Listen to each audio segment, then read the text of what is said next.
Hi folks, Chris Schmidt with Key West Makers. This week I'm going to show you how to make this beautiful cutting board with an integrated juice drain from scraps of wood laying around your shop. A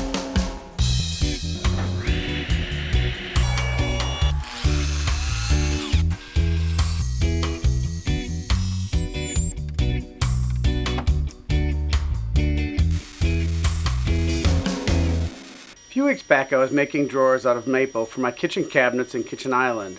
For those of you waiting for the next installment of the kitchen island build, I promise it's coming soon. But anyway, I had a lot of scraps of maple left over. So I thought, why not make a little cutting board or a cheese board? So I looked up in my pile of scrap wood and found some strips of mahogany that I could also include, make it a little bit more interesting.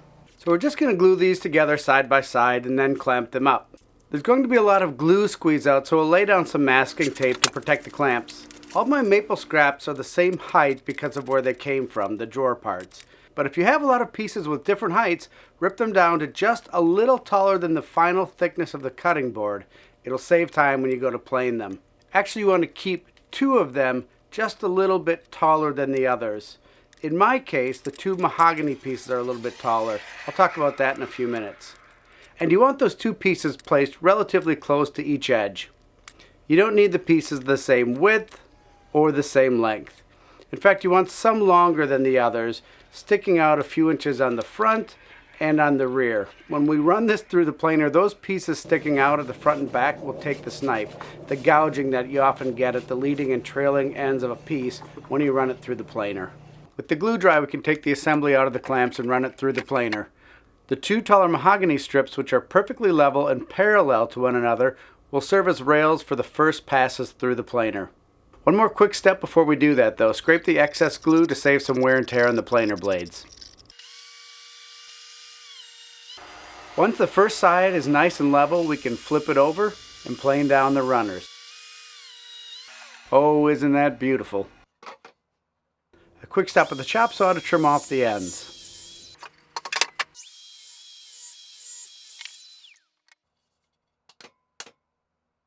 Well, at this point we actually have something that closely resembles a cutting board, and in fact you could just sand the edges, oil it, and call it a cutting board.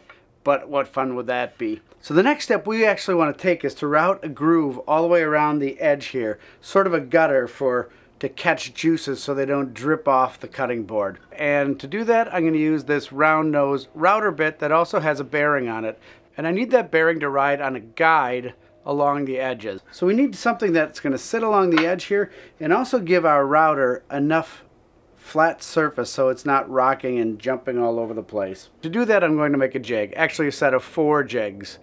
The side pieces are going to be clamped to the 4 sides of the cutting board, and another piece will sit on top of each of them and overhang the cutting board.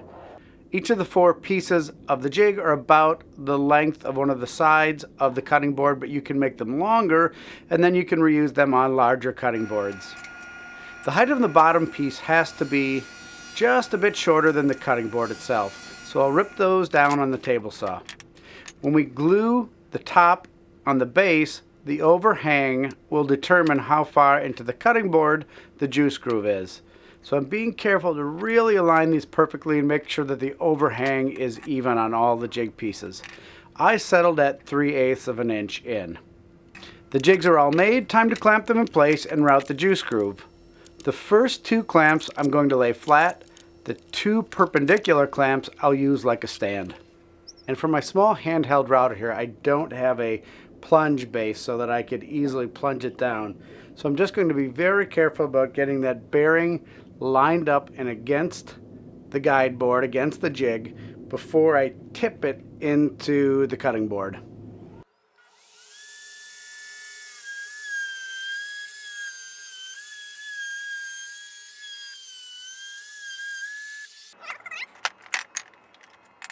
A little bit of burning in the corners. I could have had the router bit dialed back a little bit, but all in all I'm quite happy with it.